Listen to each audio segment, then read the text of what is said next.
In today's video, I show you the Forgotten Towns 3 Kickstarter from My Dungeon. But before we get into today's video, I just want to give a quick shout out to all my lovely Patreon supporters. I love you all so much. You make this channel possible and what it is. And I want to share this past month's GGGGs.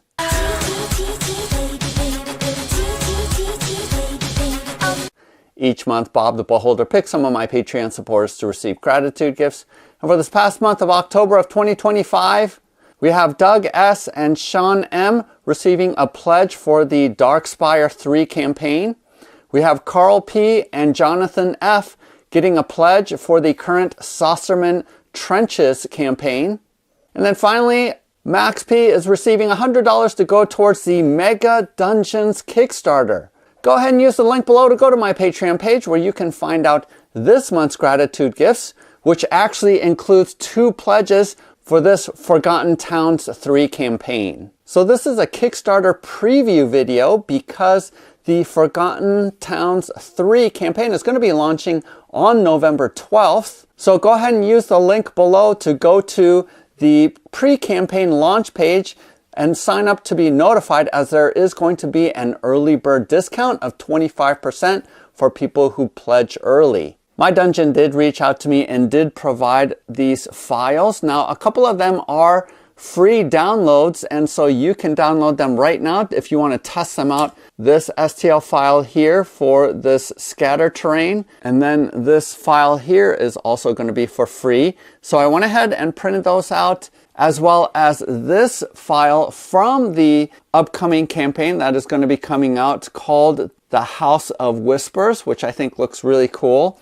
And then these other ones are from previous campaigns. I did go ahead and print all these out at 0.2 millimeter height, which is my go-to resolution, and I think works perfectly fine for most terrain. As a purpose of it is not to draw away from the main pieces that you want people's eyes to go to, and those are your miniatures. Also, some of the pieces did require some supports, and the really thin pieces, I did add a brim to them. So these aren't quite as plug and print as some of other STL files, but there are some delicate pieces and assembly that is going to be required. I do think they look fantastic. I especially like this House of Whispers piece here that is going to be part of the campaign. And overall, you can fill out your game board with these pieces to be able to play skirmishes or mass battle games or your favorite RPG. I think these fit particularly well for a Mordheim board game, as the ruins are really, really cool and you can create a whole town.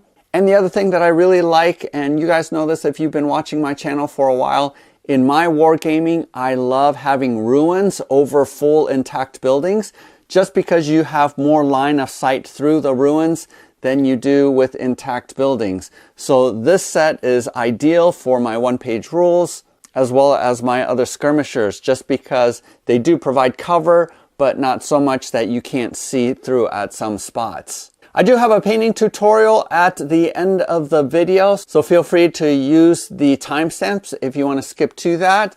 But I was able to paint up all of these pieces in one afternoon relatively quickly if you want to use some of my speed painting techniques using just craft paint. If I were to have any criticism with the STL set, I would say that they are a little bit on the smaller side and the scale isn't necessarily consistent. So for example, even though this building is super cool, I wish I would have printed these out maybe at 15% scaled up, because they are a little bit smaller. I think they're at a true 28 millimeter size, and most of my miniatures are actually 32 millimeter, especially my wargame pieces. In order to match that scale a little bit and to have a little bit more coverage on the board, I think I would scale up some of them 15%. I think that would be the sweet spot. Whereas others of them, for example, this barricade here, which I think looks super awesome, and additionally this free piece that you can download and test print, these actually look pretty good in terms of scaling, and you can tell just looking at the size of the blocks here as compared to the blocks that's on these buildings, as well as this piece here. Now this ruined bridge part I think is an awesome looking piece, But again, I wish I would have printed this out at 15% greater size just because it looks a little bit on the smaller side. But that's a relatively easy fix. You can scale your STLs at any size that you want. That's one of the things that I love about 3D printing. But I will just state that you might want to check them out first before printing to make sure that they're scaled according to the size that you want. So let's now go ahead and go over to the computer where I will show you a walkthrough of the preview of the Kickstarter campaign. Again, go ahead and use the link below in the video description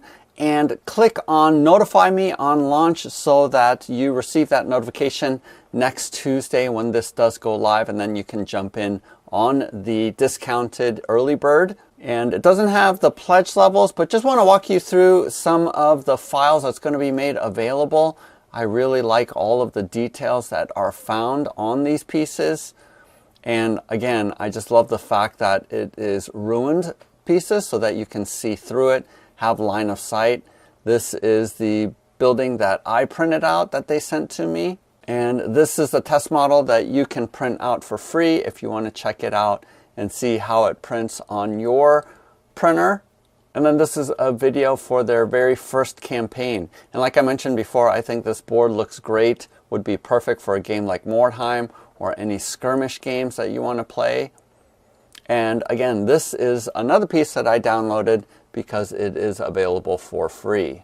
Jumping over to MyMiniFactory, they have a store where you can go back and purchase, but I think you're going to be able to get these at a discount during the campaign. So maybe wait a little bit and see. Although, you know, $50 for the entire Forgotten Towns 2 campaign, that's not that bad. But you can buy them one at a time if you prefer. And it looks like this one is super cool. The training yard is about $15. So go ahead and peruse this. I love the fact that they have some scatter terrain that you can throw down on the board. These platforms are relatively small, so you can sort of mix and match what you need for your board. Again, if you want to check out, they have their first campaign that it looks like you can purchase here. And again, I think it might be cheaper during the campaign. And then this is their second campaign, Forgotten Towns 2, which is going to give you a lot more buildings. They do have miniatures as well, but I am more interested in the buildings. So it looks like you can catch up, get 1 and 2 for $80, but we'll see how much that bundle will be. Hopefully it'll be made available during the campaign.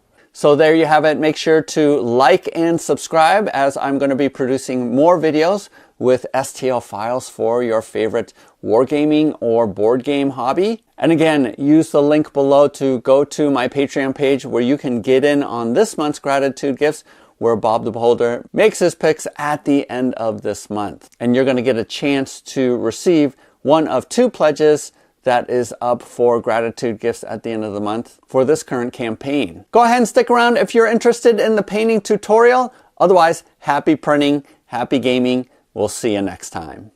All right, so I always start out with some flat earth brown from this camouflage Rust-Oleum can, relatively cheap. And then I'm going to have some antique maroon or any kind of sort of reddish rusty color. And I'm just going to put splotches all over all of the models. And what this does is this is a really easy way to create depth and color, add a little bit of color to what's going to be typically gray stone. This just creates a little bit more undercoating and variety and will just provide a little bit of depth to your pieces. Relatively easy to do here. I'm going to do the same thing with this avocado, which is like a dark olive green. And this is in direct contrast to the rusty red that is already on the piece.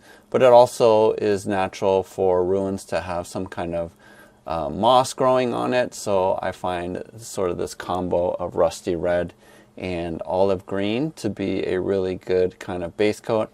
And you want it to be sort of splotchy like this, almost like camo paint on a piece. And word of warning, it is going to wreck your brush. These are hog's hair brushes. Use the Amazon affiliate link if you want to grab that. This is a zinc, a really dark gray color. and this is going to establish the base for all of your stone pieces. So I give a generous amount onto all of the stone, and I go both directions, up and down, in order to get more of the gray to cover over the stone. At this point, I'm not worried about the wooden pieces because we're going to go back in with the brown later. But this is sort of the effect that you want, and especially with ruins, having gray going all over the piece is really helpful. Slate gray is a lighter gray, and this is what I'm going to use to highlight. And instead of the previous gray, this is just a really light coat to highlight all of the stone pieces. So be careful, don't get too much of this onto your stone, but just enough to just highlight it, pull out some of the texture from the stones, and this is sort of the effect that you are going for, not too bright. Here I'm grabbing some milk chocolate, which is my go-to brown that I use for all of my wooden pieces. And similarly, I did do an undercoat of that rusty red and avocado green. That's going to just tie everything together, but I go ahead and put a nice coat of milk chocolate on top of all of the wood. Sometimes it needs 2 coats, so after it dries you might want to put a second coat on if you want the brown to be a little bit brighter. This is what it looks like on this barricade piece, and again you can see some of that green and red peeking through from the undercoat. Now I'm going to go ahead and just do all of the wood that is in the buildings, and I'm careful not to get it onto the stone. But if you get a little bit on the stone, don't worry too much about it, because again, these aren't super clean buildings. These are all ruins. So just do your best in getting all of the pieces. As you can see here, I'm continuing to use a hog's hair brush because I still want the undercoat to shine through, to come through. I don't want it to be a solid brown color. So this is a quick and easy way to put that on there. I flip the piece upside down and I go at it at the other direction just to make sure that I'm getting all of the timber painted up. And all of these STL files have really good combination of wood and stone, and I really like that about this piece here. Check out again how much variety that undercoating of olive green and red is adding to the piece. Relatively easy way to do that. This is a fawn, sort of like a beige color, and I'm going to go in and just lightly touch up the plaster that is on the buildings. Not all of the pieces have this plaster on top, and I just go ahead and put it on very sparsely. Again, these are ruins, so you don't want it to look super clean, so I'm really careful not to make it look really solid. Here I'm using the same color for the candles and the skull that's in the window. I make it a little bit brighter there, but everywhere else I want it to be a little bit faded, not a solid beige color, and that's the effect you're going for. Here I'm grabbing some Stormy, which is sort of a bluish gray, and going to be adding that to the shingles. I noticed that my dungeon painted all of their shingles to be gray, but I wanted to add a little bit of color to create some variety, and I really like this blue color as well. You can use red too if you want, or that maroon that I used as an undercoating, but I wanted it to be a color like this. And here are how all of the pieces have come out. Again, you notice the red in the stone and some of the green.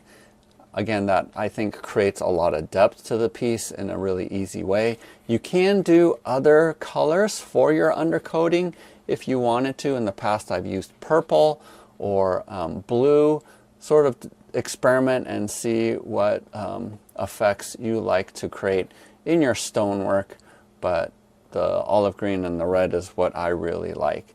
And just check out how much more depth that these pieces have because of that undercoating.